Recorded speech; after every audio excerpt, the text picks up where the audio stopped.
Okay, so like, how did you make the transition from just ordinary meathead to this fucking warrior who finished the Spartan? How did I go from that? There was a big dietary change. As you know, I take not so legal supplements. So I was taking GHRP6, and that puts you in a feeding frenzy. So the month before I started the race, I stopped taking any and all performance-enhancing drugs, and I stopped eating as much as I did. I stopped eating 5,000 to 6,000 Really? calories. It's like a full detox. I went through a full detox. That was really difficult for me. I stopped drinking. Jesus, dude. It was really bad, and I wound up cutting about 15 to 20 pounds of body fat because I knew I was going to need to do that. All right, so how would you? What does your average cardio workout look like in order to get ready for this Spartan race? I have sex. No cardio, just. No, fuck no, I hate cardio. Because cardio puts your body in a catabolic state, and I'm not trying to lose my sick gains because then women are going to stop lining up at my dorm and trying to get this D. Exactly. What can you do about that? What did I do about that was I started running about a mile before I started lifting weights. I would run about a half mile because, you know, I do 2 muscle groups in a day. So, you know, that's just a good warm-up. Yeah, it's a great warm-up. And then I would run, you know, I do biceps, and then I would run, and then I would do back, you know, on Mondays and Thursdays. Gotcha. And then I would do a cool-down, which is more cardio. Gotcha. And I'd probably put in about 3 or 4 miles in a day for that whole month. But that didn't really prepare me for a 14-mile. But it did at the same time. Because you weren't running 14 miles straight, you run half a mile, then here's a 50-pound sandbag walking through the mud. So what was the most difficult part of the Spartan race? What do you think was the most trying part of the Spartan race? Other than trying to make sure I didn't get beat by all those people that I was talking shit to, definitely was the rope climb. Because it was, by the time I got there, I was one of the last groups to be led on. And it was completely muddy. It just got ran through by everybody before me, and by then it was just fucking destroyed, hanging out. Put shots on, dude. Yeah. No mercy, And no mercy. It was a little bit difficult. So, and just like any, you know, trying to up on that rope, it was just mud. Gotta do. So, my friend, have you had any experiences with the mud butt? I did have a lot of experiences with the mud butt. I was neck deep in mud for a while, and then there was a point where we had to slope down, you know, sat down in a shit streak. I fucking skid marked that shit like a dog with worms. It was pretty bad, but I'll actually show you guys. I got a giant bruise on my ass because I didn't realize there was a stick sticking out of the ground. Come through, dog. So yeah, I had a sick case of mud butt at that point. I was completely covered in mud. I kind of felt like a girl that just got fucked in the ass when she wasn't ready. I was just completely covered in shit. So was there any part in which you just felt like giving up? The part I felt like giving up was towards the beginning of the race. All those cross-country runners and the CrossFitters I was talking shit to, because they're primarily runners, they just lapped me. That towards the very beginning, and I was at the very beginning, like, damn. Until we started getting to the obstacles, you know, here's a 50-pound sandbag, lug this. Here's a 5-gallon bucket of rocks, lug this, you know, up and down this hill. And then I'm going to start passing them, and I'm going to talk shit the whole time. Exactly. Because that's what the Swole Patrol is all about. It's like, not only am I better than you, I'm going to rub it in your face, and I'm going to fuck your bitch. I love the Swole Patrol. I just want to become a member of the Swole Patrol. Swole Patrol is like religion. It's something that you feel.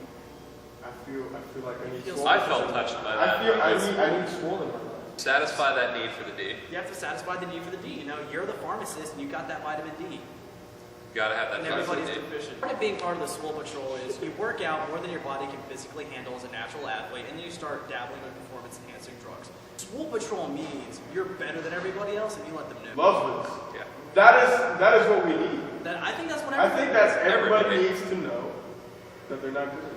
They're not good enough. And then Nobody is born good enough. Exactly. You have to constantly be the best that you can be. And you have to beat people at their sports, kind of like with Ronda Rousey. It was Holly that she was fighting. She got fucked. Holly beat her at her own sport. Like I said, you got to be better at other people than their sport. Like Bruce Jenner making Woman of the Year. You're not even a woman. Beat them at their own game. You're going to be the best one out there. All right, so how did you shift your diet from being, you know, a daily meathead to just being this warrior that runs the Spartan race? So how I did that was I knew that I had to cut about 15 to 20 pounds of body fat. So eating 5,000 to 6,000 calories a day like I was accustomed to was something I had to stop doing. I changed my protein shakes. I cut all my meat out. I went vegan for about a month. Shit. And that was kind of rough. A month longer than I could have. Yeah, a month long. So my main staple became oat. I stopped at the creatine. I stopped at the amino acids. I definitely stopped at the weight gainer. Yeah. You want to stay lean for that, you know, the race. I was trying to be as lean as possible. I didn't necessarily need abs. I just wanted to have less body fat. You want to carry around less weight when definitely. Going for it. How do you stay energized throughout this whole thing? Gel shots, energy gel shots. I was taking energy chews. I was chewing on energy gums. And I'll admit, man, I did a line. I snorted a line of Bulldogs right off the car. Really? Yeah. Can you snort Bulldogs? You can. It just makes your spit taste like sour apple. So, yeah, everybody who finished it got the medal, but I placed ahead of a lot of people I was going toe to toe with. A lot of CrossFitters, a lot of people from a lot of other places. College athletes, Division I athletes. So the fact that I came in primarily as an aesthetic bodybuilder, because essentially as a weightlifter, and that I was able to perform this pretty grueling endurance, makes me feel pretty fucking good about myself. It's less than 24 hours after I completed the Spartan in South Carolina. That's how the Swole Patrol does it.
So that's kind of what I did with the wrestling team. So that says nothing about my level of athleticism. I just kind of went